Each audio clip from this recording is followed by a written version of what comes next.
the topic. So I'd like to introduce Brenda Barton. She served in the Arizona House for 8 years and then was re-elected in 2020. She's the Vice Chair of the Ways and Means Committee. She's a member of the Land, Agricultural, and Rural Affairs. And then she's also a member of the Transportation Committee. So I'd like to turn the time over now to Brenda. Thank you and welcome, and I'm glad you made it.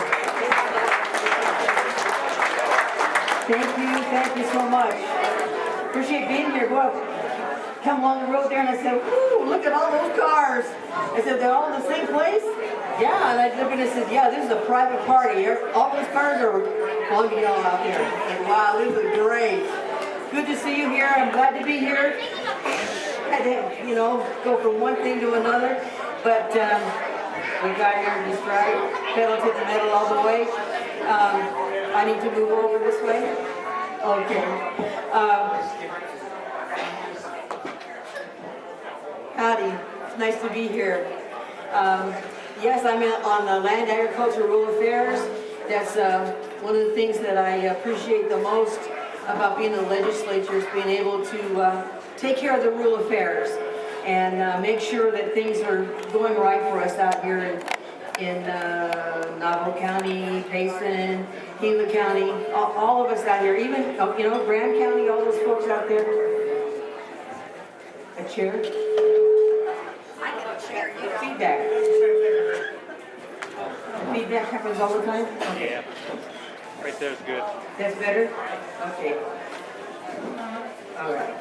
So, we've been doing some things on some water to make sure that the rural water is a little more protected. We block some things too, which is another good thing that we can do. Sometimes that's the best thing we can do, is to block legislation that would harm us out here. One of the things that Representative Blackman and I appreciate, and that is that we believe in life. We believe life begins at conception and all the way till the time it is for us to go home. So we had a bill on the floor this last week, and it was the Born Alive bill. It passed. We got it through. Only Republicans voted for it, of course. But thank goodness we had at least one vote majority in the House. So it was passed, and it's on its way to the governor. That's another hurdle sometimes, is to get the governor to sign on to some of the legislation that we put on his desk. And he has those choices to make. But the Born Alive was a really fabulous piece of legislation. I'm so glad we got that through.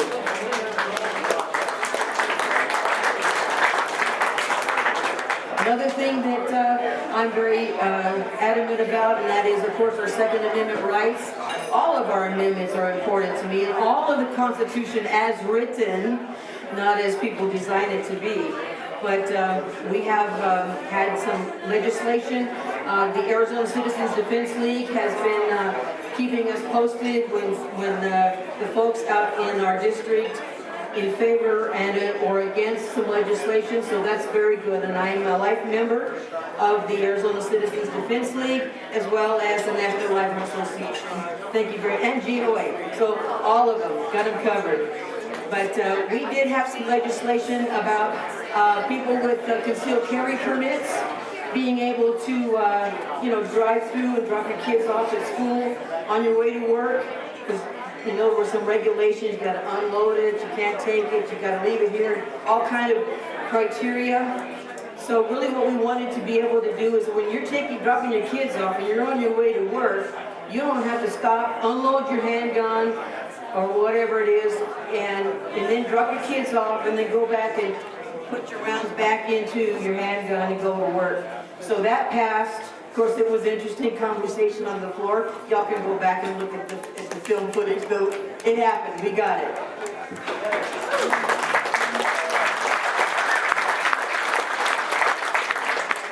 Another thing that we've been working on, of course, and you know that the elections of this last November, A lot of problems with them, but we're going to get a forensic audit. You know this. And it's going to be a good one. And the Senate is running lead on this. They have been able to put it together, and they have the judge backing us up, and the judge ordered the county to provide the information, the data, the ballots, everything that is involved in the election. And they're holding it right now under lock and key while the Senate is preparing to make the proper selections on who they'll select for the different pieces of the forensic audit. So it's on the way.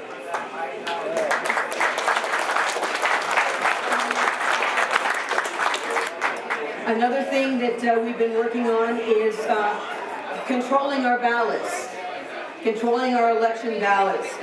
And one of the things that we've been able to do is many of us like to do early voting, which is fine. Early voting has been around Arizona for a very long time. But we have decided, looking back, we need to put in some other kinds of criteria on these early ballots. So normally you would receive a little card from your recorder's office 30 days before your primary, and it says, if this name and address is all correct, you don't have to do anything, this is where we'll send the ballot. Well, so what we decided is that we needed to add to that, if this is correct address and name, sign this card, update your signature, put your driver's license number here, or your state identification number, or your tribal ID number. Because that's what you have to show when you go in person to vote in person. So it's the same criteria.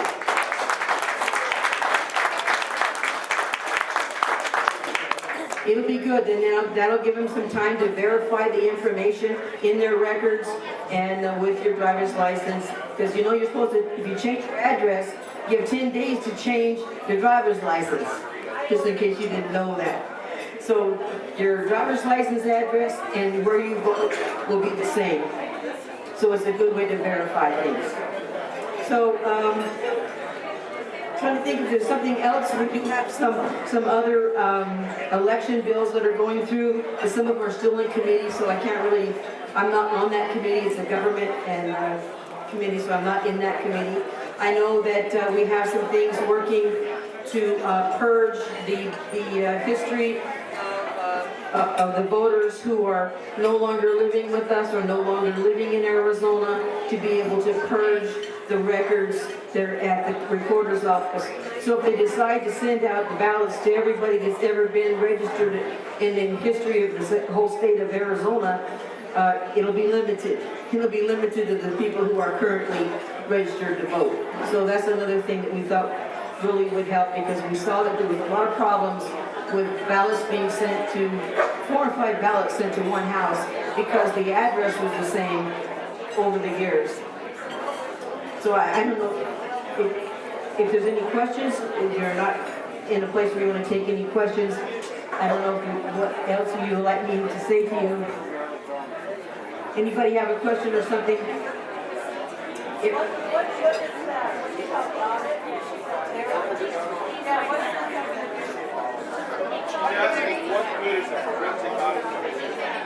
Okay, forensic audit actually does a lot of comparison. Compares the information that we know from what they claim the results of the election started out as, and it compares the hard copy ballot to the database information and those who signed up the quantity of voters. And then it also works on the machines themselves. How accurate are the machines when they run a ballot through the machine? Because in some locations they have found the machines are actually have anywhere from 12 to 30% error rate. You can't have 12 to 30% error rate, I'm sorry. It's got to be 100%. It's got to be right. It's got to be on the money. So So we're looking at those machines as well. And like I said, they're under lock and key right now. And okay, so they're under lock and key right now. The machines and the ballots and all the information is under lock and key until they get the contracts for the actual companies that will be doing the forensic information. So thank you very much. I appreciate y'all. Thank you.